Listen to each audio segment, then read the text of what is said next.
जय निवासी विषयाप्रमाणे आज आपण अकॅडेमिक्स, राजकारण आणि बजेट असा 3 बाबी आज इथे डिस्कस करूया. तर आज तुम्ही आहे स्टडी सर्कलला आहे, स्टडी सेंटरला तुम्ही बसलेला आहे. तर अकॅडेमिक्स ही तुमचं एक जीवनाची सुरुवात अकॅडेमिक्स. लाईफ कशापासून सुरू होते तर आईचं दूध वगैरे सोडल्यावर, वडिलांचा हात सोडल्यावर, आईचं दूध आणि वडिलांचा हात सोडल्यावर जे आपल्याला वाचवते त्याही जवळ अकॅडेमिक्स. आपल्याला अकॅडेमिक्स सोडून जीवनात तिसरा आईबाप सोडून जो तिसरा नातेवाईक आहे तो आपला अकॅडेमिक्स विद्यार्थ्याचा आहे. तर सर्व ज्ञात आहे 10 वर्षापासून जे चालू आहे खेळी चालू आहे. अकॅडेमिक्स, विद्यार्थी प्लस समाज अशा 3 गोष्टींच्या खेळी चालू आहे. आणि ह्या खेळीला कारण आपली मानसिकता आहे. आपण इथे जे बसलेलं आहे चला आपण पुढे बहुत का वैचारिक मानसिकता ठेवत असू, पण जे आपल्या या स्टडी सर्कलच्या बाहेर आहे, जे स्टडी सेंटरच्या बाहेर आहेत, जे पुस्तकांच्या बाहेर आहेत, ते सर्वच्या सर्व नागरिक समाज हा धर्मप्रिय झालेला आहे, देवप्रिय झालेला आहे.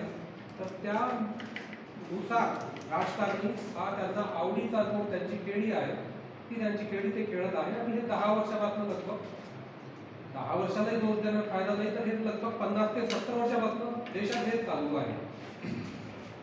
समाजाच्या धर्मांध भावनेचा फायदा घेत आणि त्यानुसार समाजाचं अकॅडेमिक्सला महत्त्व न देतात, गर्दीला महत्त्व देणं, भीडला महत्त्व देत जे चालू आहे ते आजचं आपलं राजकारण आहे. आणि त्यामुळेच ही खेळी आज राजकारणी आपल्याशी खेळत आहे. तर हा काय होते, गलती कुठे होते? तर गलती होते की ही गलती जर शोधून काढायची तर कालच राजे शिवाजी यांची आपण शिवजयंती साजरी केलेली आहे. त्याच्या दुसऱ्या दिवशी राजे शिवाजीला विसरून सगळेच जण प्रकट दिनाच्या नांदी लागलेले आहेत. जर राजे शिवाजी या महाराष्ट्रात आहेत तर तुम्हाला राजे शिवाजी नंतर जन्मलेले दुसरे कोणते देव का बरं प्रिय वाटावे? राजा शिवाजी का देव म्हणून कमी आहे, राजा शिवाजी का थोर म्हणून कमी आहेत, तर तुम्हाला दुसऱ्या दिवशी प्रकट दिन साजरा करावा वाटतो की बाबा राजा शिवाजीपेक्षाही कोणी महत्वाचा आहे. राजा शिवाजीची जयंती झाली, रात्रीचे आपले ढोल ताशे आपण वाजवले, त्या प्रकट दिनाचे आपल्याला टीके लावायचे आहेत. असा राजा शिवाजी नंतर तुम्ही महाराष्ट्राची जर गोष्ट घेता तर महाराष्ट्र न घेता देशात राजा शिवाजी सारखा मोठा लढवय्या कुणी झालेला नाहीये. होता तथागत बुद्धानंतर जर कुणी झालं असेल तर त्या तोडीचा माणूस भारतामध्ये राजा शिवाजी झालेला आहे. आणि कार्य काय? कार्य फक्त स्वराज्य. काय स्वराज्य? स्वराज्य म्हणजे जनतेचे राज्य. स्वराज्य म्हणजे स्वतःचे राज्य. स्वतःचे राज्य काय? तर स्वतःच्या विचारांनी प्रत्येक नागरिक स्वतःच्या विचारांनी चालू शकेल, प्रत्येक नागरिक स्वतःच्या मनाने ठरवू शकेल, अशा प्रकारचे राज्य ते स्वराज्य. असे स्वराज्य राजा शिवाजींनी स्थापन केले. सर्व ज्ञात आहे, अकॅडेमिक्स आहे. राजा शिवाजीने ज्ञान, राजा शिवाजी हा विषयच अकॅडेमिक्स आहे. जर आपल्याला अकॅडेमिक्स नसतं, जर आपल्याला शिक्षण नसतं, जर आपल्याला शाळा माहीत नसत्या तर आपल्याला राजा शिवाजी हा माहिती नसता, आजही माहिती नसता. क्रांतीसूर्य ज्योतिबा फुले यांनी समाधी शोधून काढत आणि त्यांचे पोवाडे वगैरे काढ त्यांना पुस्तकामध्ये जो तयार केलं, त्यांना पुस्तकामध्ये जे स्थान दिलं, त्यामुळे आज आपल्याला राजा शिवाजी माहिती आहे. आपल्याला राजा शिवाजी माहिती आहे कारण आपला अकॅडेमिक्स. तर तो एक मुद्दा आहे की अकॅडेमिक्स म्हणजे काय. अकॅडेमिक्स इज आपल्याला जेव्हा सत्य माहिती होते ते अकॅडेमिक्स म्हणूया. तर काय झालं मग राजा शिवाजी सोबत? तर राजा शिवाजी यांना शूद्र म्हणून डावललं आणि त्यांना राजा न होऊ देता त्यांच्या येणाऱ्या पिढ्या या खराब केल्या गेल्या. ऍक्च्युली आजही तेच होते आहे आणि नंतरही तेच होते आहे. ज्याप्रमाणे डॉक्टर बाबासाहेब आंबेडकर यांच्या पिढ्या खराब केल्या गेल्या, त्याचप्रमाणे राजा शिवाजी, त्याचप्रमाणे महात्मा ज्योतिबा फुले आणि इतरही जे कोणी कोण होते हे पुरुष की जे विचारधारा सांगत होते. विचारधारा सांगितलेलं माणसांचे विचारधारा सांगितलेल्या समूहांचे आज सगळे कुटुंब लगभग उद्ध्वस्त करायच्या मार्गावर झालेले आहे आणि हे झालेले आहे विचारधारेने. तर विचारधारा आपल्याला लहानपणापासून जी माहिती आहे, समजा श्री शिवाजी फुले आंबेडकर ही एक विचारधारा आहे आणि ह्या विचारधारेच्या विरुद्ध काम करणारी एक दुसरी विचारधारा आहे ती स्वयंसेवक संघ वगैरे जी चालवत आहे, जी धर्म जे चालवत आहे, धर्म मुळात धर्म हीच एक विरुद्ध विचारधारा आहे. अभ्यासाच्या विरुद्ध जी विचारधारा आहे ती धर्म आहे. तर ही धर्म ही विचारधारा देशात, लोकात, समाजात प्रिय करून लोकांना अकॅडमिक्स पासून कोसो दूर करण्याचा डाव आजही व्यवस्थितपणे सरकारमध्ये होत आहे. तर काय होत आहे, तर हे वरून पाहून सगळंच्या सगळं चुकीचंच आहे, गलतच आहे. तुम्ही जर थोडासा जरी अभ्यास केला, जो बजेट शिक्षणाचा बजेट 6% असायला पाहिजे, तो बजेट आजही 6% नाही आहे.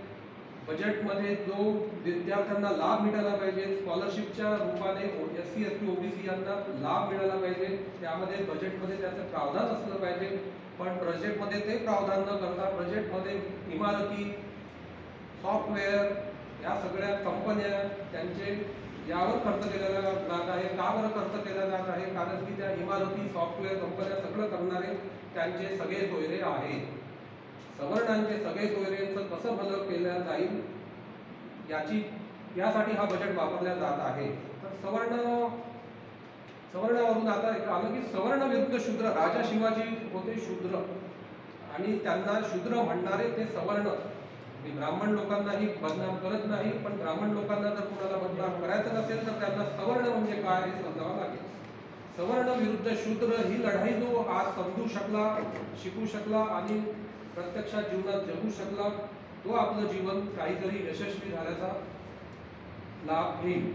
पण सवर्ण काय, शूद्र काय आणि ब्राह्मण काय, ह्या तीन गोष्टी जर कोणी आज समजून घेत नसेल तर त्याचं शिक्षण फोल आहे, त्याचं अधिकारी होणं फोल आहे, त्याचं सचिव होणं फोल आहे, त्याचा नेता होणं फोल आहे, त्याचं मंत्री होणं फोल आहे. जर त्याने मुळात सवर्ण शूद्र ही विचारधारा समजून घेण्याचा प्रयत्न जर केला नाही. गोपीनाथजी मुंडे झाले, ताकदवर होऊन गेले, सगळे ताकदवर होऊन गेले, आज शून्य आहे. कोण गोपीनाथ मुंडे? शून्य. कोण एकनाथ खडसे? शून्य. एकापेक्षा एक समाज होऊन गेला, समाजात नेते होऊन गेले, पण ते आज शून्य ठरतात. कारण की त्यांची फारकत झालेली असते शूद्र विरुद्ध सवर्ण या विचारधारेपासून. तर विद्यार्थी जसे तुम्ही काम करताना कमी आहेत, आज विद्यार्थी कमी आहेत. माझे सहकारीच मला इथं बाकावर बेंचवर जास्त दिसत आहेत. तर गंभीर बाब आहे. सगळे इंडिया पाकिस्तान पाहण्यात मग्न आहेत. हरकत नाही, इथपर्यंतही हरकत नाही. पण आज जे बाकावर प्रेझेंट आहेत त्या विद्यार्थ्यांची एक जबाबदारी राहील की त्यांनी त्यांच्या शिक्षणासोबतच शिक्षणाचे दुश्मन कोण, तर शिक्षणाचे मूळ दुश्मन हे सवर्ण विरुद्ध शूद्र ही विचारधारा आहे. सवर्ण कोण, शूद्र कोण हे समजून जो विद्यार्थी अकॅडमिक्समध्ये प्रगती करेल तो थोडा यशस्वी होऊ शकेल. अकॅडमिक्स हा आपला वैयक्तिक राहतो, पण विचारधारा आपण तयार केली तर आपण आपल्या समाजाला शिक्षित करू शकतो. एवढी या विचारधारेमध्ये शक्ती आहे. अकॅडमिक्समध्ये आपल्या स्वतःचं पोट पाणी आपण भरू शकतो, त्यालाच अकॅडमिक्स म्हणूया. अकॅडमिक्स त्यापेक्षा जास्त नाही आहे. अकॅडमिक्समध्ये भले भले होऊन गेले ग्रॅज्युएशन, पोस्ट ग्रॅज्युएशन, डॉक्टरेट, पण त्यांच्या हाती विचारधारा नसल्याने, त्यांच्या जवळ त्यांचा सत्तेचा वास सुद्धा नसल्याने आपले अनेक अकॅडमिक्स, सुपर अकॅडमिक्स हे आज थंडबस्त्यात पडलेले आहेत. एकापेक्षा एक हुशार, एकापेक्षा एक चाणाक्ष लोक आज आपल्या शूद्र लोकांतून, अस्पृश्य शूद्र या लोकांतून आज भारताला दिलेले आहेत. पण फोल ठरते. त्यांचा एक प्रवास 5 ते 7 वर्ष एवढा जीवनामध्ये ते प्रवास यशाचा करू शकतात आणि नंतर त्यांचे पाय खेचणे, त्यांच्या चमड्या काढणे, त्यांना जेलमध्ये सोडवणे आणि त्यांना कसल्याही प्रकारे त्यांचं 7 वर्षानंतर त्यांची रेल्वे गाडी ही थांबलीच पाहिजे, त्यांची गाडी रुळाखाली आलीच पाहिजे. हा सगळा प्री प्लॅन्ड देशात चालू आहे. तर तुम्ही नुसतं अकॅडमिक्सच्या मागे न लागता अकॅडमिक्स सोबतच आपल्या समाजाचं काय कसं भलं होता येईल, तर त्यासाठी तुम्हाला विचारधारेने काम करणं फार जरुरी पडेल. आणि विचारधारा ही आजवर, ज्याप्रमाणे सवर्ण आपली विचारधारा कधीही सोडत नाही. सवर्ण कधीही स्त्रियांना मंदिरात जाऊ नये, शूद्रांनी मंदिरात जाऊ नये, शूद्रांनी काही बंगल्यात राहिल्यावर त्याच्या बंगल्याला गोमूत्राने धुवून साफ करू नये, आजही सवर्ण यांची विचारधारा सोडत नाही. 500 वर्ष जरी झाले असेल, पण शूद्र त्यांची विचारधारा लगेच विसरतो. एक शिवाजी जयंती झाल्यावर शूद्र लगेच दुसऱ्या दिवशी प्रकट दिनामध्ये जेवण करायला काय जाईल, दुसऱ्या दिवशी त्यामध्ये समाविष्ट काय होईल, हा विचार शूद्र करत नाही. आणि इथूनच आपले शूद्रांची अधोगती होते आहे. हे पुढेही होईल, पण याला काहीतरी रोप लागली पाहिजे. याला रोप लावणं हे काम आज जे पाठावर बसलेले विद्यार्थी आहेत त्या विद्यार्थ्यांचंच आहे. कारण की विद्यार्थीमध्ये जेवढं परिवर्तन घडवू शकतात तेवढं हे स्टेजवरून बसलेला बाकावरच्या विद्यार्थ्यांना प्रभावित करू शकत नाही. जेवढे विद्यार्थी त्यांच्या सहकार्यांना प्रभावित करू शकतील. ठीक त्या प्रकारे विचारधारेवर लक्ष ठेवून, अकॅडमिक्सवर लक्ष ठेवून आपण आपल्या जीवनात यशस्वी व्हावं अशी अपेक्षा करतो. जय हिंद.